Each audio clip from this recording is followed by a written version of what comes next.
What's going on, you guys? Cole from Athlete Mental Game Coaching, and we're here with the second podcast. Super excited. Hope you guys enjoyed the first one. And today, you know what? I'm just going to say, we're going to cut out all of these intros that everyone else does in the podcast because it wastes your time, and we're going to get right into our topics because that's what we're all about, is getting right into stuff. So, first question right away, Desi. Why is the mental game so important to you and to athletes across the world?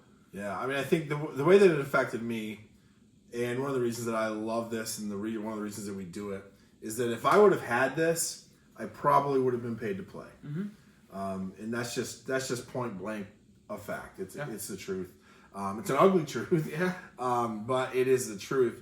Like I was strong and I was mentally tough and I had some grit, but there was a lot of areas that caused me a lot of stress, a lot of anxiety, a lot of unneeded pressure. Yeah. And I had no idea how that really affected me when it comes to, when it's third and long on the football field, or there's 10 seconds left to go on a basketball game, or, I'm up as the cleanup hitter in baseball and everything in between. Yeah. So I think once I dove into this and I really started to learn about it, I learned how massive the mental side of sports is. Mm-hmm. And then really diving into the data and the science, it's 80%. The physical piece is only 20% of the game. The mental is 80%. Right. And it's like, now, the 20%, but so many people put so much focus on the 20%. And it's like, I get it, but it's like specialized skills training. Go to this fitness instructor, go to that nutritionist. And it's like, before you know it, and then they get to the game and they got a 10-cent head. Yeah. All that work, out the window. Did not matter one bit because I'm super nervous and I don't even want to go out there and play. Right. Or my parents paid for all this stuff, so now I need to do really good, so there's all this pressure. Yeah. Pressure and anxiety sets in really quickly. So when we look at the mental game, first we want to optimize the 20%, right? Which, I mean, we preach that all day. Love the grind, optimize the 20%, for sure put in the work. Yeah. The 80% is actually harder than the 20, though. Mm-hmm. So it's like soft skills you hear. Yeah. But these the soft skill of sports is the mental game, which is actually the hardest and the biggest. Right. So we need to work on those skills more than the physical skills. Right. Yeah, I said that, more than the physical skills. Way more. Because lots of you are probably doing more reps in the gym, whatever. And we always like to say, hey, you don't have to do any more reps in the gym to become a better athlete. You can work on your mental game. Yeah.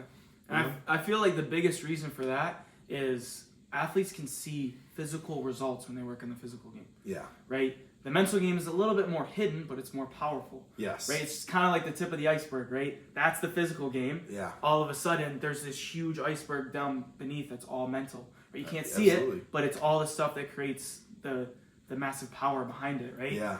And I think, as athletes, we can't neglect that. That huge piece. No, because it'll come out when the game's on the line. It'll come out in the performance. It'll come out over time. Mm-hmm. You look like the law of averages. Yeah. Over a course of a season, or a year, or whatever that time frame may be. That's going to come out, and you're going to see those results. Oh, yeah. And you're not going to be happy with them. Yeah. And you're going to wonder why. Yeah. I need to do more reps.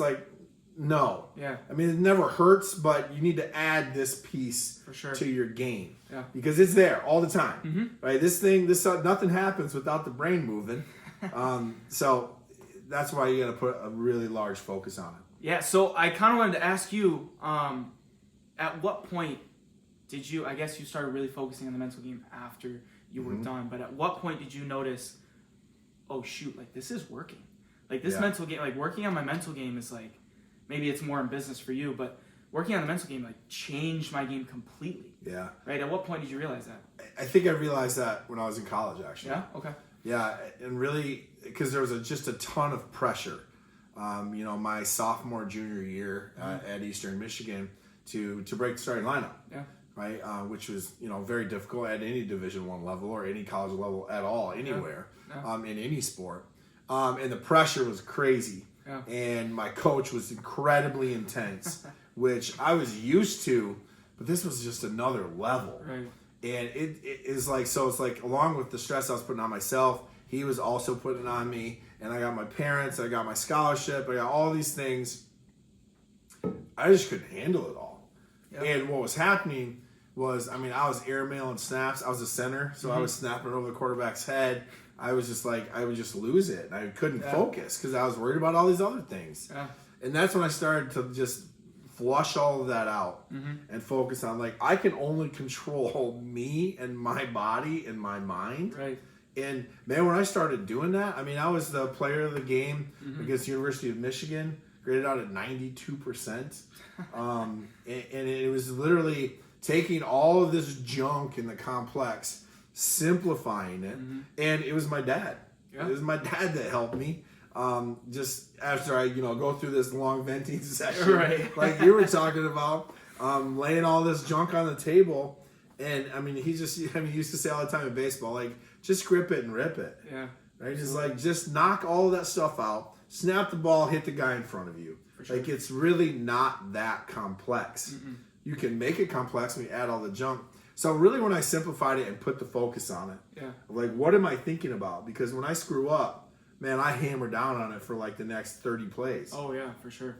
So that's when I really started to notice the difference of letting things go, pressure just falling off of my shoulders. Yeah. And like, I used to like this game. Yeah. So why don't we get back to that? Right. Because I'm pretty good at it. I'm strong. And all of those things kind of added together, really simplified it and really helped me to enjoy the game. And then when I moved to Division II at Saginaw Valley, I had the best year of football of my life and the most fun. Yeah. Because I got to actually focus. I got to actually play. I transferred because I was now playing with my brother. He was quarterback. I was a setter. So we had a good time. But man, that was the best season of my life. Yeah. Had so much fun.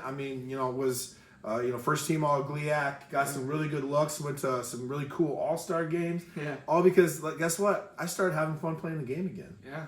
Remove the pressure. Like, what's the worst that's going to happen? I'm going to get a free education for football.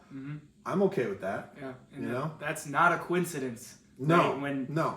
When you're working on the mental game and you start to lose that pressure and you're enjoying yourself, you're having fun, right?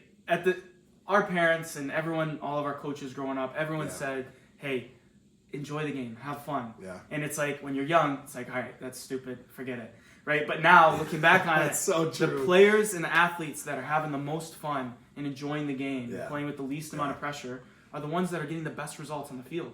And it's not a coincidence. I literally used to tell her, she would say, just have fun. Yeah. And I would say, winning's fun. Right? And I'm like, what? She was right all along, right?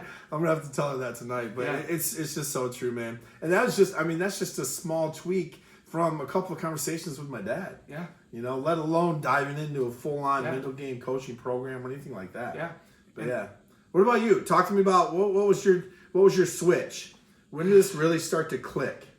Like, I have an idea because I was coaching you. Yeah. But I'm curious to hear from your perspective. So the switch for me was honestly just talking with you, right? Being able to talk to, not your parent, not your coach, just someone else that you can just kind of, all right, you have no ties to whether I'm successful or not. Yep. So I'm just going to tell you everything. Yep. Right?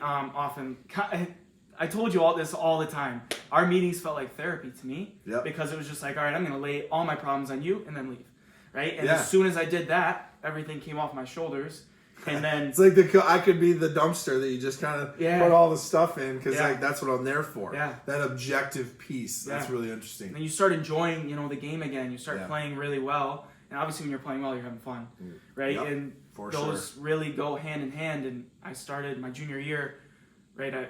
Offensive Player of the Year, All-American from playing 30 minutes a game the previous year. Yeah. Right? So there's a huge difference for me. And then it just, obviously the confidence came with being able to just free flow play, just relax, right? Just do my thing.